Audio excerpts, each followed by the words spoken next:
Alright, I'm back. Sorry, ran out of storage there. Alright, so I believe I was showing you this little guy, the pass-through cabinet here, accessible from the outside. This is your blower for the heat and AC in the rear. Both work as they should. Let's see. Tons of outlets in here, man. There's one up here. 215 volt outlets. There are outlets in here under where the seat would be for the MT. Right there. There's your power inverter. A couple more outlets right there. Pass through to the oxygen tank compartment. Oddly enough, there's an outlet inside this little drawer back there.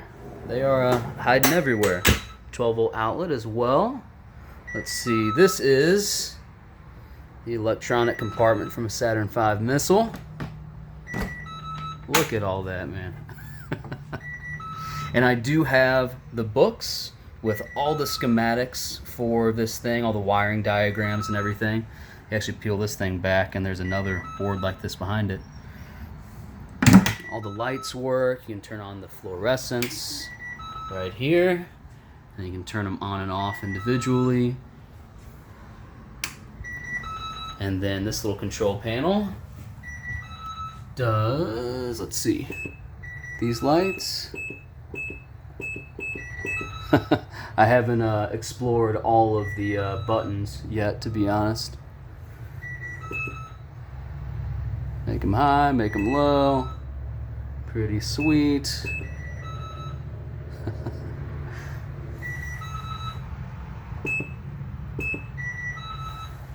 High. Low. Pretty cool.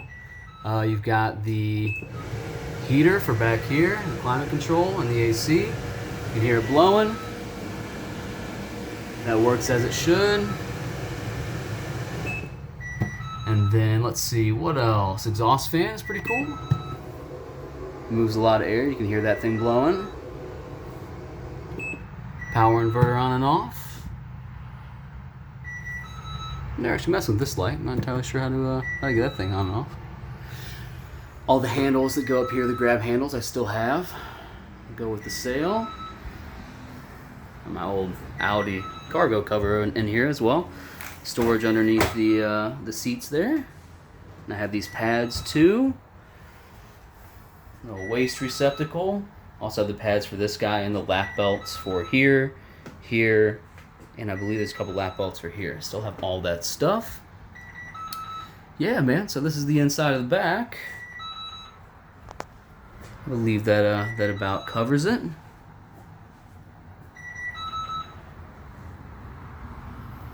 Pass through. Hop up front.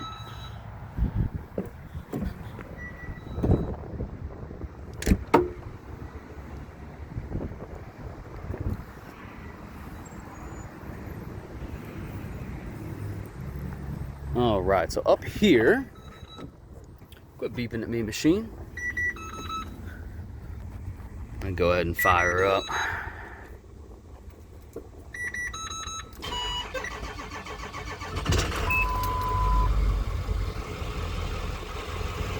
Even in the cold, I've actually never used a block heater on this thing. It starts really well.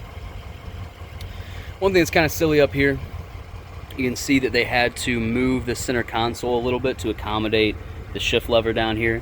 So this kind of sits off to the side a little bit. Not the end of the world, but the radio does work, but this display does not come on. Ancient radio anyway. It did have a backup camera at some point. The camera's still there, the display's still there, but it just displays static.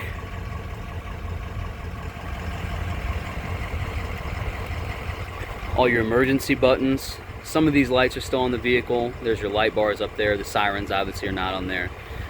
Voltage monitor. You can disconnect the module with this button right there, which is nice if you're trying to conserve battery.